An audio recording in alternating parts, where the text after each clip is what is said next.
Boa noite! Estamos em mais uma segunda-feira e começando mais um programa maravilhoso. Esse é o De Trabalho. E para isso, galera, eu já quero pedir aquela força, por favor, se inscreve no canal. A gente tem aquela metinha, primeira meta para alcançar os 1000 primeiros. E entenda, nesse canal você vai encontrar muito conteúdo sobre trabalho, carreira e profissão. Você está com dúvida do que vai fazer? Qual faculdade vai seguir? Eu quero fazer uma transição de carreira. Bom, aqui é um lugar que a gente procura trazer profissionais que já têm uma certa notoriedade e reconhecimento no mercado para explicar um pouquinho da trajetória profissional dele e, com isso, você obter informações na sua tomada de decisão. E hoje, como já anunciado, a gente vai estar aqui com uma especialista em estratégia, finanças e processos. Recebam comigo a maravilhosa Camila Uti. Muito obrigada, Di. Boa noite, Camila. Boa noite. É um prazer estar aqui com você, com todo o seu time. Obrigada pelo convite. E bora nessa. Vamos nessa. Vai ser uma horinha, conversinha tranquila, justamente para a gente conhecer um pouquinho mais sobre essa área que você presta consultoria, né? Que é a sua especialidade, justamente sobre as estratégias, né, que envolvem a empresa, junto com as finanças, que muitas empresas têm que ficar atento a isso, e também a todo o processo, né? Mapear os processos, definir o processo das empresas. E a primeira coisa que já fica surpreendendo é saber o seguinte: esse profissional é muito requisitado no mercado? Sem sombra de dúvidas. Na minha opinião, com certeza. Defender meu peixe aqui. Claro, quando a gente fala hoje... Por que eu, inclusive, comecei na área de finanças, inclusive, né? Finanças sempre foi um mercado muito masculino, onde tinha sempre muito homem. Eu falei, cara, eu quero ser aquela mulher que sabe lidar com finanças, sabe mexer com dinheiro. Então, sempre gostei de finanças desde sempre. E quando a gente fala de organizações e empresas, independente de se você tem a sua própria empresa ou se você quer trabalhar para uma, quanto mais você souber de estratégia, tanto pessoal quanto profissional, mais você vai conseguir agregar onde você está trabalhando ou onde você planeja trabalhar, né? Então, sem sombra de dúvidas. Perfeito. Mas estamos aqui para citar a sua história. Diga, como é que foi a administração para você? Eu acho que de fato, nesse ponto aí, eu me distou um pouco, porque todo mundo faz administração ou porque foi forçado pelo pai ou porque não sabe que curso fazer, né? E eu acho que eu era 1% ali da turma que realmente escolhi, mas eu só tive essa clareza fazendo vestibular e quando eu comecei a trabalhar com a minha mãe. Eu comecei a trabalhar com 16 anos de idade com ela e eu fui tendo um contato ali, comecei fazendo os cursos da Microlins, de rotinas administrativas. Antiga Microlins. Entreguei, a idade já falou. E aí gostei muito dos cursos de rotina e ela me deu... Eu comecei como telefonista lá na empresa. Ela falou, olha, não é porque eu sou dona da empresa que você vai começar de cima, não. Você vai começar de baixo fazendo a função mais simples. Mas eu fui gostando daquilo, de empresa, de administrar. E ela me disse uma vez que desde de criancinha eu falava que eu ia ter minha própria empresa e eu ficava simulando brincar no computador, atender telefone, falando que eu estava administrando. E aí escolhi mesmo a administração e não me arrependi, porque... ao tempo que eu estava trabalhando com a minha mãe, comecei a trabalhar com ela em 2010, 2011, que eu entrei na UNB. Então você já começou até sua jornada profissional antes? Antes, exato. Perfeito. E aí foi quando eu tive realmente clareza na hora de fazer o vestibular. Eu falei, não, vou fazer administração. Se não, tudo der errado e eu depois não gostar, eu tenho na administração e começo outro curso, que inclusive quero fazer até psicologia, né? Ai, quero fazer psicologia, tá nos planos ainda. Mas ela falou, não, você tem que fazer engenharia, medicina, advocacia, qualquer coisa desse sentido. Eu falei, não, eu quero fazer administração. E coloquei administração lá mesmo. E assim que eu entrei no UNB, em 2011, eu entrei na ADIM, que é a empresa júnior. Empresa júnior do UNB. Empresa júnior da UNB. ADIM, né? ADIM, exato. E eu queria muito saber, né? E a ADIM, ela foi crucial também na minha vida. Empresa júnior é muito bom, se você sabe aproveitar todas as esferas. Eu nunca vou esquecer de uma primeira aula que a gente teve lá como trainee, assim que eu passei, que o Felipe, lembro do nome dele até hoje, é esposo da Gabi, ele falou assim, você já tem o seu planejamento estratégico pessoal? E eu fiquei com aquilo na minha cabeça. Eu falei, nossa, não sei nem o que é planejamento estratégico, que dirá pessoal. E aí ele falou, não, mas você tem que saber onde você quer chegar daqui 10 anos, o que você quer conquistar. Se você não tiver meta, você não vai sair do lugar. E aí eu fiquei, estatalada, meu Deus, é mesmo. Quando ele falou aquilo, eu fiquei desbaratinada, porque eu saí de lá assim, com a cabeça fritando. Eu não é seguro o que eu gosto de fazer, não quero trabalhar na empresa da mãe, porque mãe vai proteger, vai sempre falar que tá tudo bom, ou que, né, vai sempre me manter ali numa zona de conforto. Eu saí de lá pirada e falei, nossa, preciso fazer meu planejamento estratégico pessoal. E eu nunca esqueço disso. Era 2011, eu fiz até 2021. Então eu fiz de 2011 a 2021. 10 anos só. Meu pai me obrigou a fazer de 20. Meu Deus. Depois eu conto mais sobre isso. Mas aí você teve esse primeiro impacto no seu próprio planejamento estratégico, que isso é uma coisa boa, que as pessoas desenhar, né? E aí foi quando eu tomei a decisão de que eu queria sair da empresa da família, quis, né, romper ali com a minha mãe, avisei ela com anos de antecedência, para ela ter tempo de se planejar, para eu realmente seguir minha carreira no mundo privado para tomar porrada, aprender. Não que ela não tivesse me dado porrada, porque até então eu achei que ela estava sendo soft. Depois eu descobri que ela foi a mais hardcore mesmo. Mas até então eu achei que eu estava numa zona muito de conforto. Tipo, minha mãe, ela não teve nenhuma formação mesmo acadêmica. Ela construiu tudo do zero. Eu falei, gente, mas será que ter a mãe como chefe é o melhor exemplo? Eu preciso ir para o mercado, eu preciso conhecer outras coisas, outros ambientes, outras culturas. Eu não queria ficar lá, né? E é muito natural dos pais, quando tem um negócio que está indo bem, querer fazer essa sucessão, falar, não, isso aqui vai ser seu, mas isso é o sonho dela, e o meu sonho? E foi isso que o Felipe trouxe. E aí, o seu sonho? O que você quer fazer daqui a 10 anos? E aí eu entrei com o Valdemar em 2013. Então, eu saí da empresa da minha mãe no finalzinho de 2012, fiquei uns 3, 4 meses ali à toa, só fazendo o INB, e aí depois surgiu essa oportunidade de trabalhar com o Valdemar na Aliança Consultoria. Na Aliança Consultoria. Foi de lá que você saiu e... Da asa da empresa familiar. Foi e a aí grande... foi para a Aliança. Aí foi quando eu percebi que minha mãe era uma chefe muito boa. Isso é bom ou ruim pro Valdemar? Não, o Valdemar também ele era muito carrasco e exigente, assim.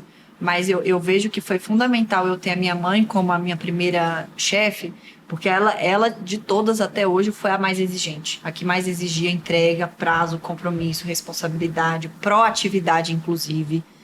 E eu vejo que isso moldou muito, assim, o meu caráter. Inclusive, o Valdemar só foi me crescendo na companhia porque ele foi vendo que as entregas que eu fazia, que quem me moldou foi Dona Sinara, né? Então, ou seja, tinha uma base também de entendimento, de ter uma visão do olhar também, assim, como dono do negócio. Isso ajudou. Exato. O que me ajudou muito na consultoria, que eu acho que impressionou o Valdemar, é porque eu tinha muito sentimento de dono. Então, eu não estava lá para cumprir tabela e cumprir horário de X a X horas. Inclusive, eu entrei como estagiária. Então, teoricamente, eu tinha que trabalhar 6 horas por dia. Mas eu trabalhava, às vezes, 8, 10, porque eu queria aprender. Eu entrei lá para aprender. Inclusive, eu fui para a Aliança para ganhar menos do que eu ganhava na corretora. E aí, meu ex-marido falou, você é doida, você vai ganhar metade do que você ganha na corretora. Eu falei, mas eu quero aprender, porque eu já não sentia que eu estava aprendendo mais nada lá na corretora, né? E aí eu entrei como estagiária, fui promovida para consultora júnior, consultora pleno, consultora sênior, fui crescendo e ganhando espaço. O Valdemar me dava, ele identificou meu perfil, viu que eu gostava de desafio, ele me dava um desafio. Aí eu cumpri o desafio, ele me dava outro desafio. E assim, foi indo, a gente se deu super bem. E aí chega, e como é que surgiu a Philip Morris? Philip Morris, para você ver como a gente tem que valorizar os contatos da turma da faculdade. O network, assim. O network tem que se construir desde a época desse. Tinha lá o grupo do WhatsApp da turma, e aí divulgaram uma vaga. Tem uma vaga na PMB, eu nem sabia o que era PMB. Inclusive a Thaís vai ouvir isso aqui, ela vai falar, não acredito. Não sabia o que era PMB, e eu vi lá que o salário era R$5.300. Eu falei, nossa, quero trabalhar nessa PMB agora. Nem sei o que é. 21 anos, quero ganhar R$5.300 com certeza. Eu ganhava bem na consultoria, mas o sonho naquela época que eu tinha na minha cabeça era, eu quero muito trabalhar numa multinacional. E aí, quando eu pesquisei a PMB, chamei o João para conversar, que foi o que indicou lá na turma, ele trabalhava como estagiário na Philip Morris, e eu não sabia o que era Philip Morris. Aí, quando eu joguei no Google, eu vi lá, maior indústria de tabaco do planeta. Meu Deus, eu nem sabia que existia Philip Morris em Brasília. E aí, para minha sorte, ou não sei se é sorte ou se é universo, ele me indicou, porque na Philip Morris eles pagam R$500 a R$1.000 pela indicação. Se você indicar uma pessoa e ela for contratada, você ganha dinheiro. Ah, legal. E aí eu acho que ele viu lá as pessoas que ele tinha para indicar e falou, não, acho que quem mais tem chance de passar é a Camila, então ele me indicou. E eu sempre fui representante de turma, né? Então na UNB eu tomava meio que a liderança junto aos professores, junto à Semana Acadêmica de Administração. Então acho que ele meio que achou que eu tinha mais chance de passar e me indicou. E deu certo, assim, porque eu fui para a primeira entrevista, inclusive reprovei no primeiro processo seletivo, acho que ele ficou decepcionadíssimo comigo. Ele viu R$ 1.500 voando, né? Ele viu R$ 1.500 voando, falou, não acredito, a Camila me decepcionou. Não passei no teste de Excel, que a gente acha que a gente sabe Excel quando a gente está na faculdade, mas a gente não sabe nada de Excel. E eu achava que eu sabia Excel avançado, não sabia nada de Excel avançado. Reprovei no teste, que inclusive era muito simples, fiquei revoltada. Eu falei, não acredito. Saí de lá chorando, esperando. Eu perdi R$ 5.300 de salário, porque eu não sabia fazer PROC V. Ai, que ódio. Sério, sério? PROC V? E é era básico. PROC V e tabela dinâmica. Era desse nível. Não. Só que o Excel da Philip Morris é em inglês. Sim. Então, assim, eu tinha que ter me tocado, né, que era em inglês. E eu fracassei nesse teste. Eu sei que eu saí desse teste tão indignada. Eu falei, não acredito que eu perdi a minha oportunidade da carreira por conta de um teste Excel. Me matriculei no teste Excel no outro dia, de curso avançado, e Ibenet, inclusive. Paguei R$ 500 à vista, gente. Já fui aluno de lá. Pois é. Professor Flavinho, nunca esqueço ele. Flavinho ficou na minha vida marcado, porque eu falei, Flávio, eu preciso aprender essas principais fórmulas em inglês, você precisa me ajudar. E aí, estudei 2 meses, só que eu não desisti da Philip Morris, né? Bati lá na porta depois de novo. E nisso, eu ainda não tinha sido chamada para ser consultora associada. Então, eu fui chamada para ser consultora associada depois que eu já tinha feito os 2 processos seletivos. Eu não sabia que eu ia ser chamada para ser consultora associada. Quem sabia do primeiro processo? Só o seu colega que tinha? Só o João. Só o João. Até porque eu achei que eu não ia passar. Eu não sabia falar inglês fluente. Eu nunca tinha sido analista na minha vida. E na faculdade, os professores todos ensinavam muito pra gente ali, quando a gente estava no final da graduação, que a gente tinha que ficar se testando no mercado. Faça o máximo de processos seletivos que você puder para você ganhar experiência, porque a hora que você quiser uma empresa, você já está preparado. Então, a gente era incentivado na faculdade a fazer muito isso, né? Vai lá e faz o processo das empresas que você quer trabalhar, os trainees, os programas. Então, eu fazia diversas delas. Inclusive, reprovei em vários. E aí, inclusive no da Philip Morris. Então, eu fazia meio que sem esperar muita coisa. Já pegou uma bagagem, né? De entrevista, saber como é que fazer se faz. dinâmica de grupo, quais são os testezinhos e ganhando experiência para você não ficar nervosa na entrevista. Ou seja, que o pessoal tem que entender que não vai ser sempre que você vai se candidatar, você vai ver as coisas, você vai vai ser de primeira não, tá, gente? Tem uma experiência, realmente isso que a Camila falou, tem várias dinâmicas, tem integração com o grupo. Então, assim, o processo de busca de emprego, ainda mais no primeiro emprego, ou até de trainee, acho que os trainees são até mais chatos. Os trainees, eu não passei nenhum trainee, gente. É uma coisa de persistir mesmo. É você persistir, tentar para fazer isso aí. E o que te fez querer sair da Philip Morris? Porque, assim, deixa eu ver.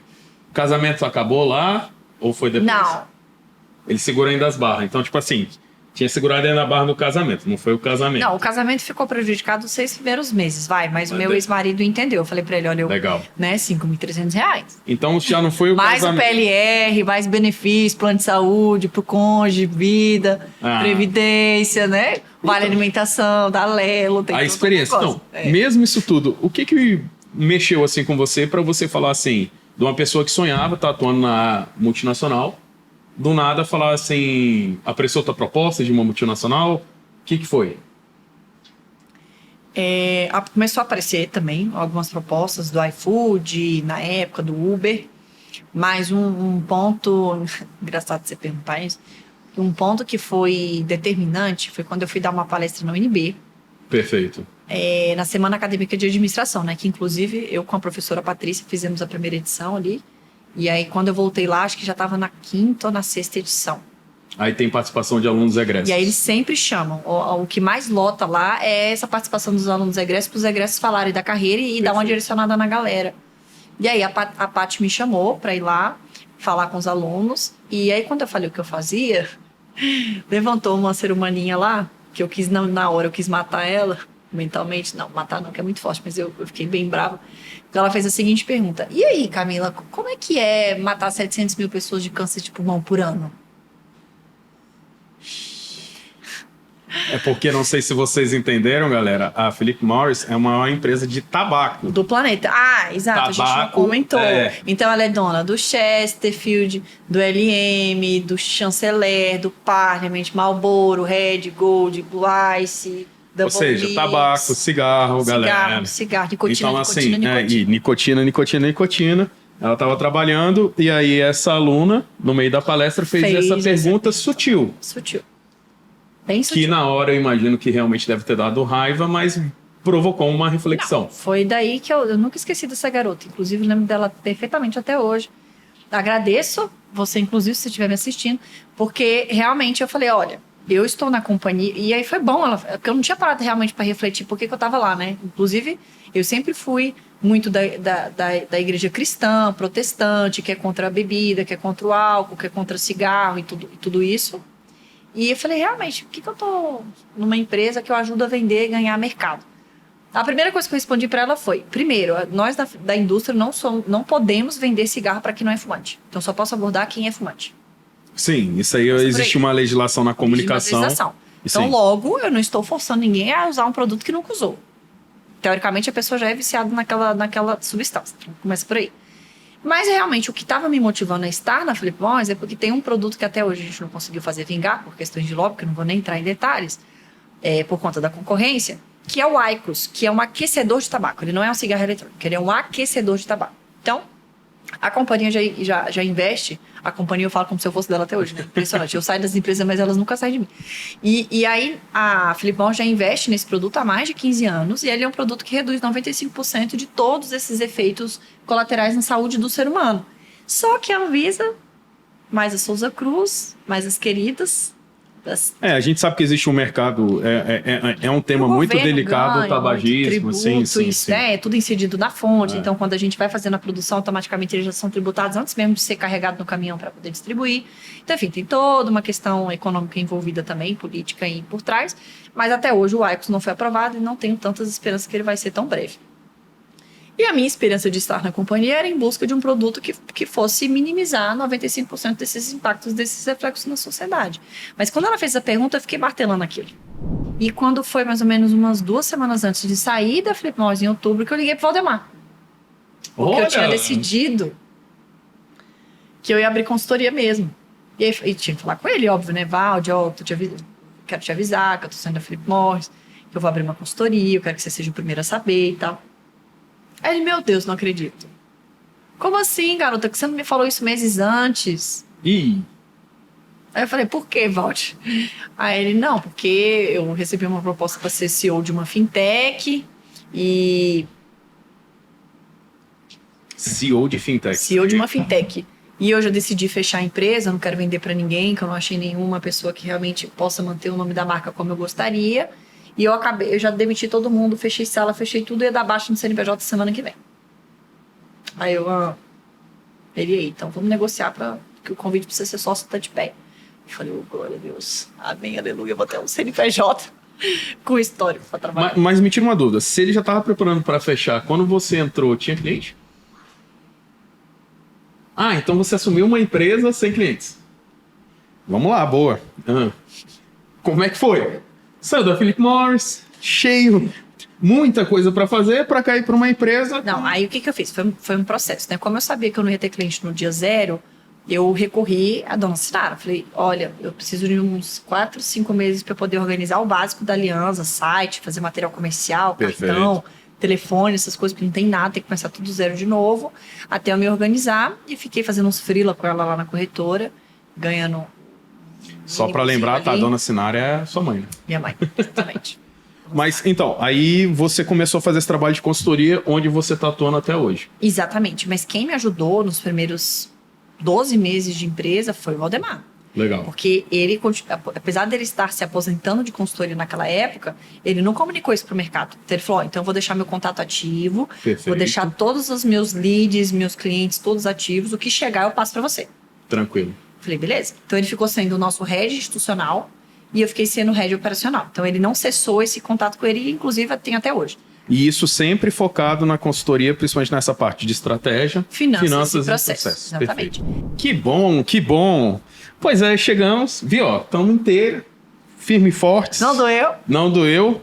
A gente tá chegando nesse momento final, quer mandar um beijo especial para alguém, alguma coisa assim?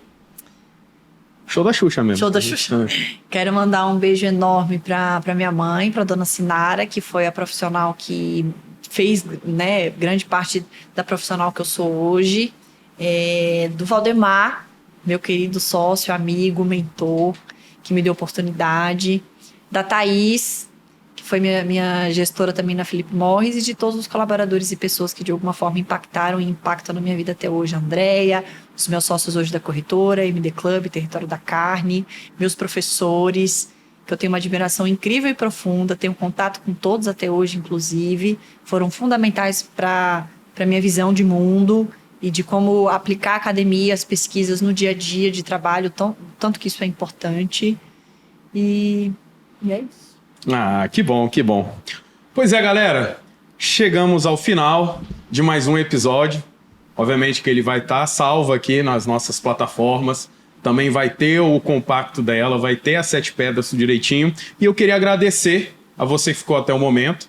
Obviamente, reforçar aquele pedido de se inscrever no canal, dar um like aí, para também assinar o sininho das notificações, para justamente vocês estarem recebendo mais material e conteúdo sobre esse. Muito obrigado mesmo, viu, Camila? Eu que agradeço, Di, pelo convite. Foi uma honra estar aqui, espero ter contribuído. Não, com certeza contribuiu.